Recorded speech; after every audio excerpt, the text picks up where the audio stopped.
Selamat pagi, assalamualaikum warahmatullahi wabarakatuh.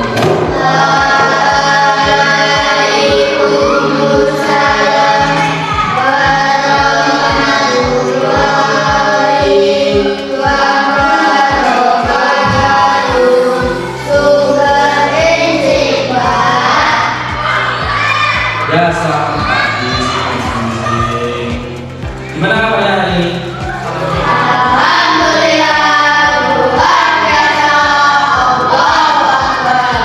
Sebelum mulai pelajaran pada pagi menuju siang hari ini, alangkah baiknya kita berdoa terlebih dahulu. Siapa di sini yang mau berdoa? Bisa. Kalian boleh berdoa.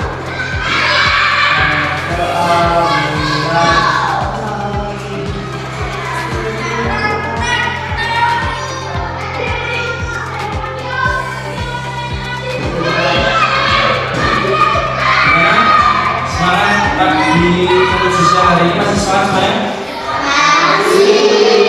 Masih semangat. Tadi setelah olahraga ya? Ya. Biar kalian nanti tidak capek, tetap semangat melaksanakan kegiatan pembelajaran pada pagi menuju siang hari ini. Kita akan melakukan mindful breathing. Apa tadi? Nah, coba kalian duduk dengan rileks, jangan tegak, tapi rileks. Lendetan berapa? Tenang, tangannya rasa disedekatkan meja. Belakang dikasih di paha. Tetap tenang, coba kalian tenang. Pejamkan mata kalian. Pejamkan. Ayo, jangan ketawa. Ayo, pejamkan mata saja. Mas Mario, pejamkan mata. Bayangkan di depan kalian itu ada gunung yang sangat besar sekali. Gunung yang sangat besar. Bayangkan gunung berapi yang sangat besar. Nah, kalian bayangkan gunung itu sangat besar sekali. Nah, coba kalian tarik nafas kalian. Tarik nafas lewat hidung, keluarkan lewat mulut. Jangan ketawa. Fokus. Merem. Kalau kalian ketawa nanti nggak fokus. Badan tegak. Merem. Tarik nafas dari hidung, keluarkan dari mulut. Perlahan saja. Semakin kalian bernapas, ya toh, nanti gunung itu semakin mengecil. Kalian fokus.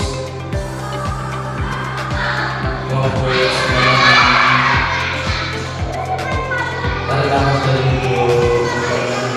Sorry guys, jangan gitu. Udah relax belum? Udah buka matanya. Ada yang nggak fokus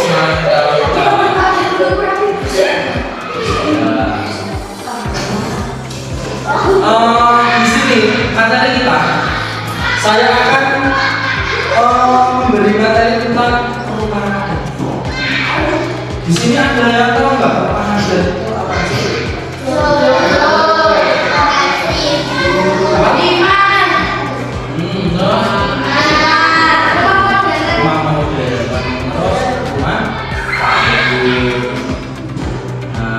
Nanti di sini saya juga akan menampilkan gambar-gambar keterkaitan dengan rumah adat.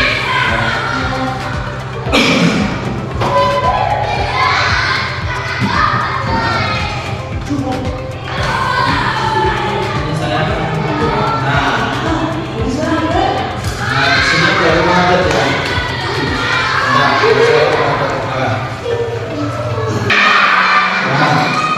Di situ ada rumah gambar rumah adat. Itu rumah apa tuh?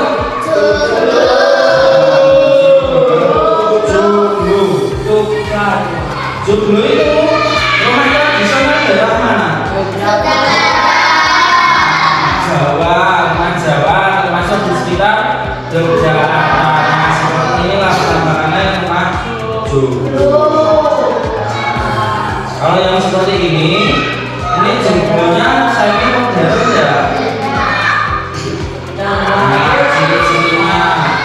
Ciri-ciri atau keterangan rumah tradisional khas suku Jawa artinya berbentuk khas joglo atap tinggi dengan penopang kayu dan bagian dalam rumah memiliki ruang pusat yang dianggap penting. Keempat yang utama apa itu? Sokok melambangkan kekuatan tempat penjuru mata angin. Nah, biasanya rumah joglo ini dibuat dari kayu. Nah, bagian-bagian rumah itu ada apa saja? Pendopo, peringgitan, pendopo itu apa? Bagian depan yang terbuka untuk menerima tamu. Jadi biasanya itu ada di halaman rumah. Nah, seperti itu. Ya toh. Terus ada peringgitan. Peringgitan itu apa?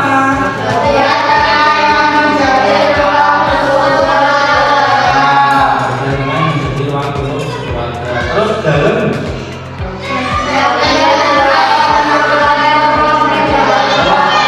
merupakan bagian belakang merupakan ruang pribadi. Terus di sini ada lagi rumah dagang. Nah, suku Minangkabau dari Sumatera Barat. Nah, rumah adat milik suku Minangkabau. Ciri khas apa? Ciri khasnya apa ini? Ciri khasnya dari rumah dagang ini apa?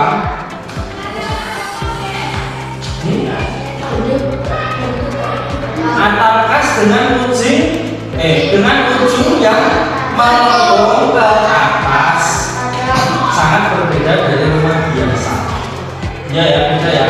Biasanya kalian melihat rumah-rumah seperti ini gimana? Biasanya digunakan untuk lambang di rumah masyarakat Padang itu. Nah,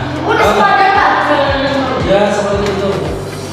Nah, dengan ujung yang melengkung ke atas sangat berbeda dari rumah biasa. Struktur rumah disesuaikan dengan adat dan budaya Minangkabau. Selain sebagai tempat tinggal, rumah ini juga menjadi pusat kegiatan sosial, tempat berkumpulnya keluarga, tempat menerima upacara adat seperti pernikahan. Terus ada Tongkonan, suku Toraja, Sulawesi. Nah, rumahnya bentuknya seperti ini. Rumah adatnya. Rumah adat khas masyarakat Toraja. Atapnya berbentuk seperti perahu atau melengkung dramatik, sangat mudah sekali. Dibangun di atas tumpukan pancang kayu, pile house, sesuai dengan arsitektur daerah Austronesia. Dinding tongkonan dihiasi 4 warna utama. Merah itu berarti kehidupan, kuning berarti anugerah dan kekuasaan, putih kesucian dan keilahian, dan hitam kegelapan dan kematian. Nah, di situ ada 4 warna utama di rumah ini. Nih, isi warna 4 warna. Terus ada apa?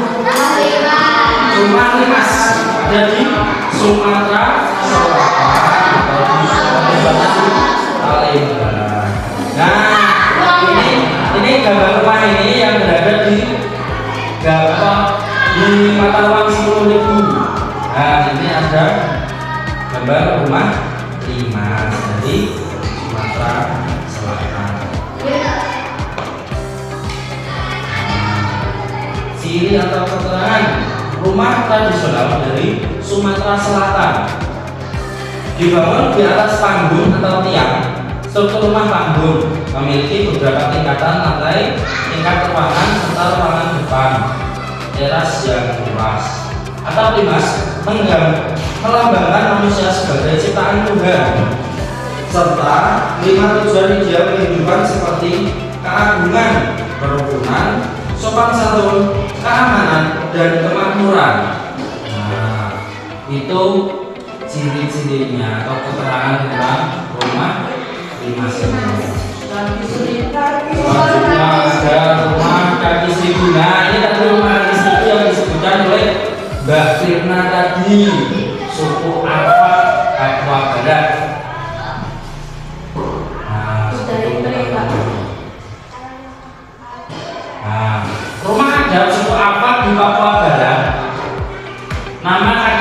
karena banyak yang menyangga ke bawah rumah seperti 1000 kaki, dibangun tinggi dari tanah tanpa banyak jendela untuk melindungi penghuni dari serangan binatang dan hawa dingin di pegunungan. Tanpa jendela, hanya memiliki 2 pintu depan dan belakang, dan tidak ada jendela untuk melindungi penghuni dari bahaya seperti binatang buas, cuaca dingin, atau serangan musuh. Nah, jadi seperti ini tuh ada fungsinya ya. Di zaman dahulu ada rumah-rumah adat itu pasti ada fungsinya, atau ada selain fungsi ada historinya. Mungkin seperti ini yang ada di rumah apa ini tadi? Rumah kaki 1000. Ini tadi dia tidak ada hewan buas yang masuk menghindari dari serangan musuh dan lain-lain. Nah, kira-kira apa loh gambaran kalian atau tanggapan kalian tentang rumah-rumah yang tadi sudah dijelaskan ini? Apa kan? Ada nggak? Apa?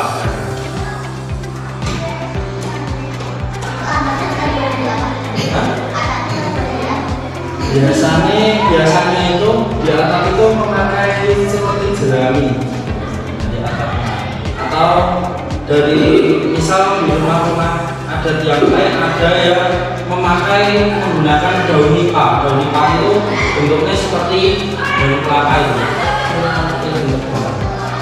Ada jerami. Dan tiang-tiang penyangga seperti ini menggunakan kayu yang kuat untuk menopang. Ini termasuk bangunan apa toh? Rumah apa? Rumah adat panggung. Ya.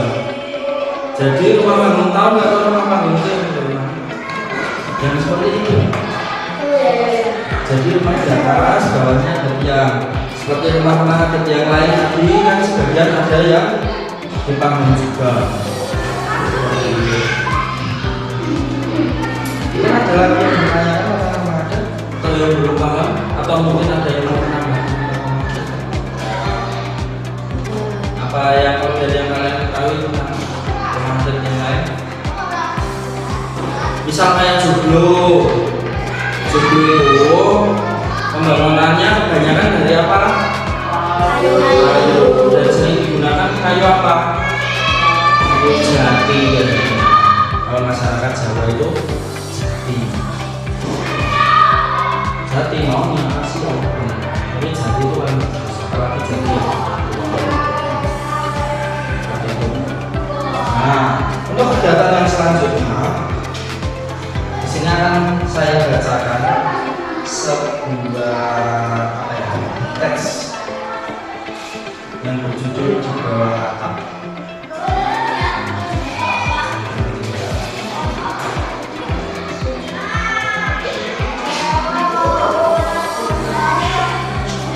Nah, di sini saya akan membacakan cerita yang berjudul Di Bawah Atap. Ngeri ya.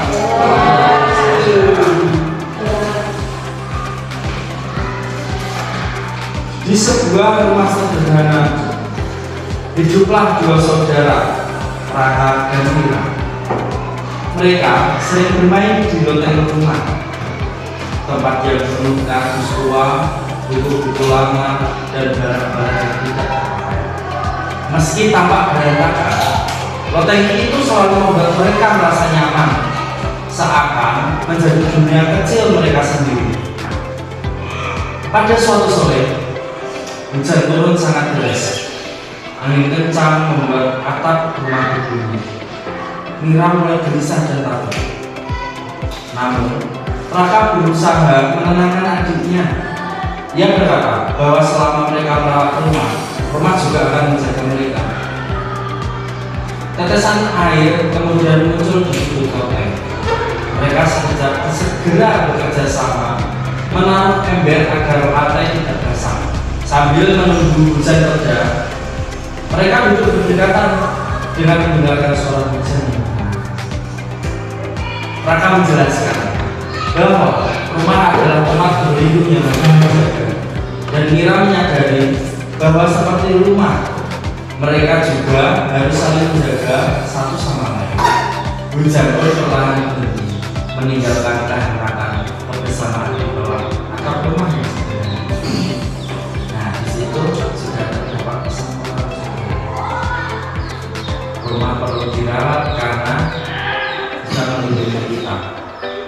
Terus ada kebersamaan membuat rasa takut berkurang. Masalah lebih ringan jika dihadapi bersama. Itu pesan moral. Rumah perlu dirawat karena melindungi kita. Itu benar atau tidak? Coba kalau misal rumah tidak pernah dirawat, tidak pernah dibersihkan, seperti rumah-rumah kosong saja. Banyak sarang dan lain-lain, rumah sapu dan lain-lain karena tidak pernah dirawat. Itu akan membuat masalah kebanyakan dalam kegiatan seperti itu. Terus kebersamaan membuat rasa takut berkurang. Itu rasa kebersamaan dari siapa?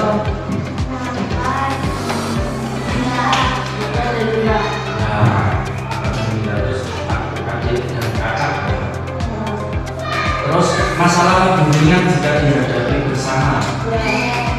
Itu benar atau tidak? Benar banget ya. Semuanya itu akan lebih ringan, akan lebih mudah jika dilakukan atau dihadapi bersama-sama. Mereka merangkul satu sama lain, terus menyiapkan apa tadi? Menyiapkan ember biar bisa mewadahi air hujan. Dan juga di sini tugas kalian. Masih ingat cerita tadi? Coba kalian menuliskan ide pokok dari setiap paragraf pada lembar kerja atau buku kalian. Nah, ini ada berapa paragraf? 4 paragraf. Yuk, silakan boleh menulis ide pokoknya. Ini kelompoknya sudah dibagi juga ya? Yang harus menyebut satu orang nggak apa-apa? Ya, nggak apa-apa.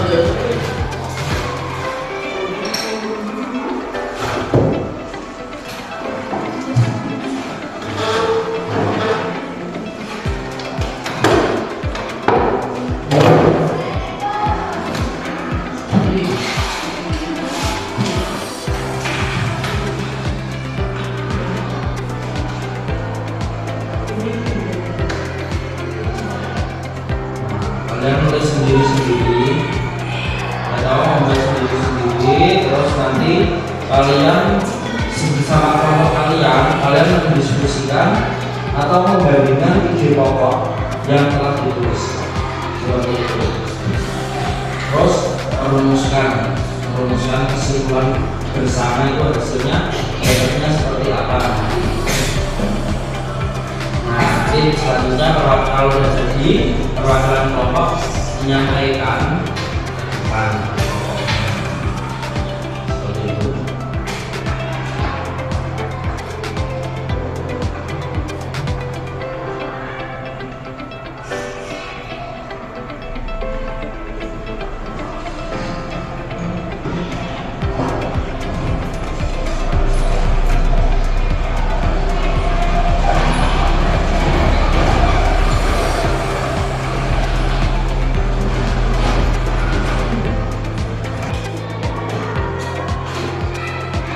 Gimana? Sudah selesai? Ya. Kelompok berapa? 1 ya? Nomor 2, sebentar lagi? Ya.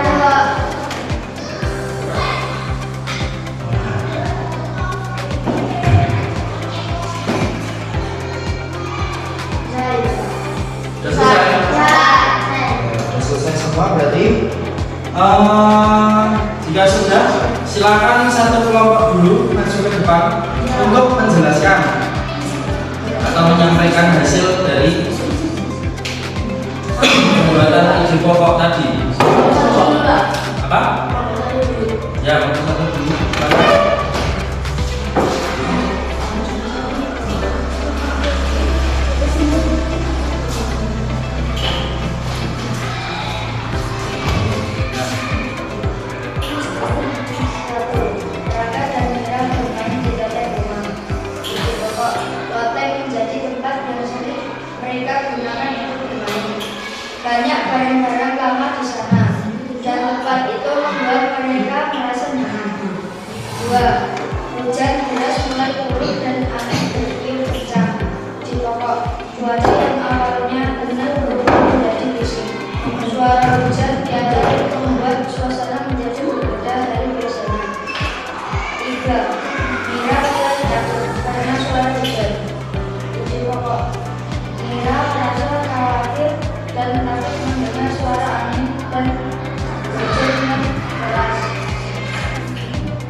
telah bisa menangkan Jawa karena mereka menyediakan keterbatasan air di sisi baterai.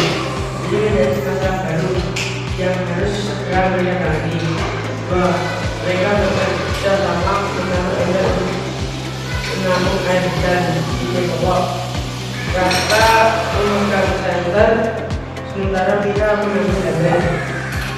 Mereka saling melakukan sebagai keterbatasan dan tidak menjadi berbahaya. Jika mereka duduk bersama sambil menunggu hujan mereka istimewa. Meski situasi tidak menyenangkan, mereka tetap bersahabat dan mencoba tetap tenang. Kakak menjelaskan bahwa memang perlu dirawat dan mereka juga harus saling jaga.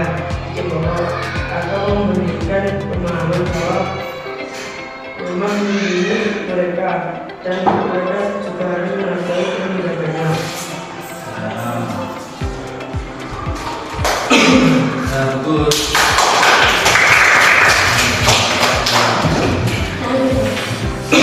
Untuk jawaban masing-masing terus direfleksi lagi ya tadi ya tadi.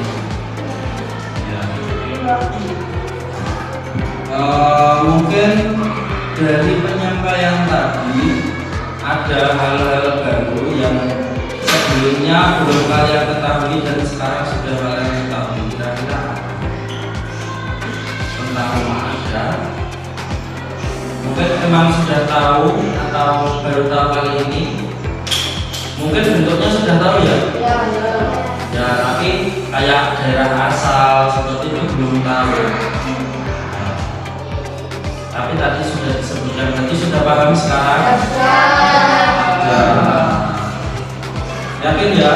Tentang ide pokok juga sudah paham tentang cerita terinspirasi dari di bawah atap ini. Sudah paham juga tentang ide pokok? Berarti tadi jawabannya sudah paham juga. Saya sangat mengapresiasi ya kalian belajarnya itu cepat dalam artian menanggapi hal-hal yang saya sampaikan tadi. Coba saya ulangi lagi. Tadi mana ada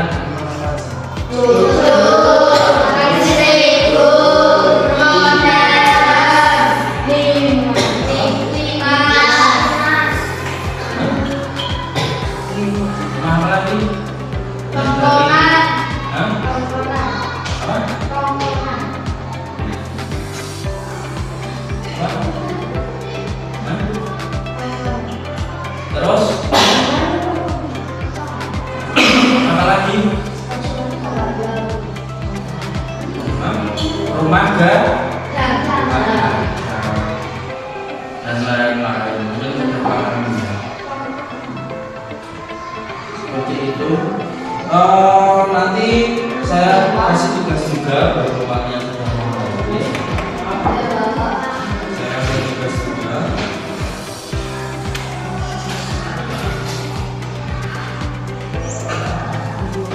Tugas di halaman 170 ya. Saya di buku ini cerita tentang teman baru dan kalian mendengar. Boleh kalian cari ide pokoknya juga untuk menambah pengetahuan kalian tentang pembuatan ide pokok dalam bacaan.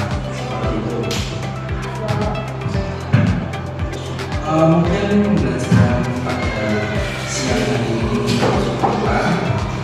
Terima kasih. Jika ada salah kata atau maafkan ya.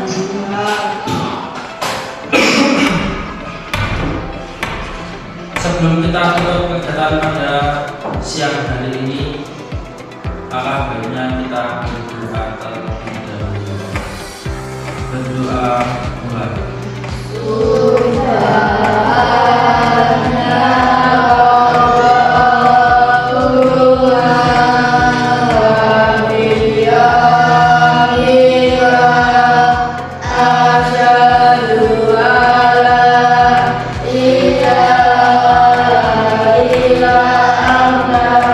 As